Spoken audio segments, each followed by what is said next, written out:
Alright, well, today we're going to talk about putting away your yard equipment. Some of the signs that are telling me it's time to put away yard equipment here. Well, half the leaves are off. It's 9 Celsius outside. Already had a couple frosts overnight, and grass isn't growing as much. So, here are the 3 pieces of yard equipment we're going to talk about. So, a riding lawnmower, self-propelled push mower, and weed eater. Now, what do you do when you're getting ready to put away? Well, you can take fuel stabilizer, follow the instructions, and place fuel stabilizer in each piece of equipment. Run it for a little bit. You see here, I have the push mower, and there's a fuel shutoff here. Now, I always keep the fuel off just in case carb overflows or something like that, so I don't drain the tank.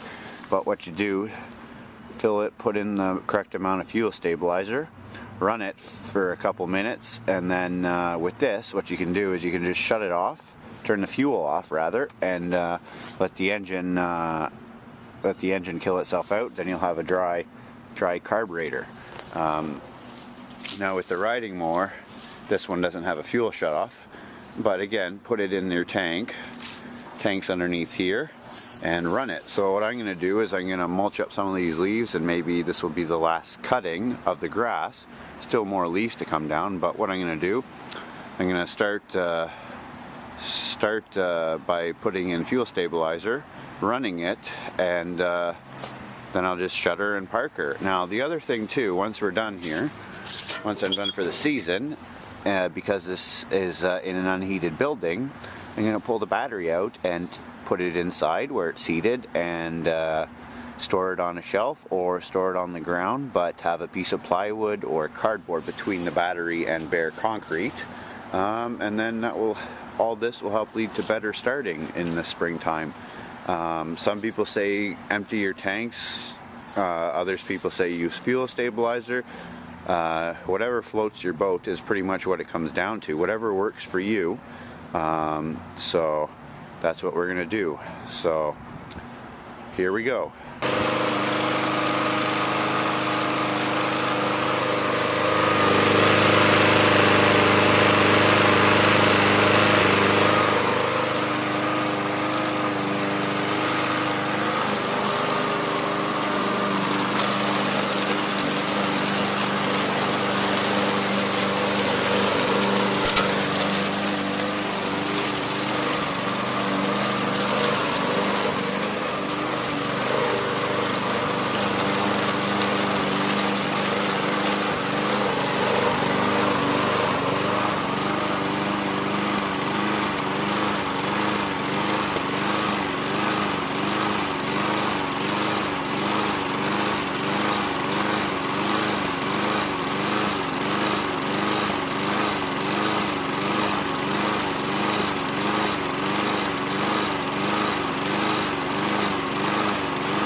Well, kind of did them in reverse order here, but anyways, I Didn't film this when I put in the fuel stabilizer in, but there's fuel stabilizer in it there. You saw me turn the gas off and saw it die off there. So that's one down. For the weed eater, you can only just run it because you don't have a fuel shut off. So all you can do is run the machine.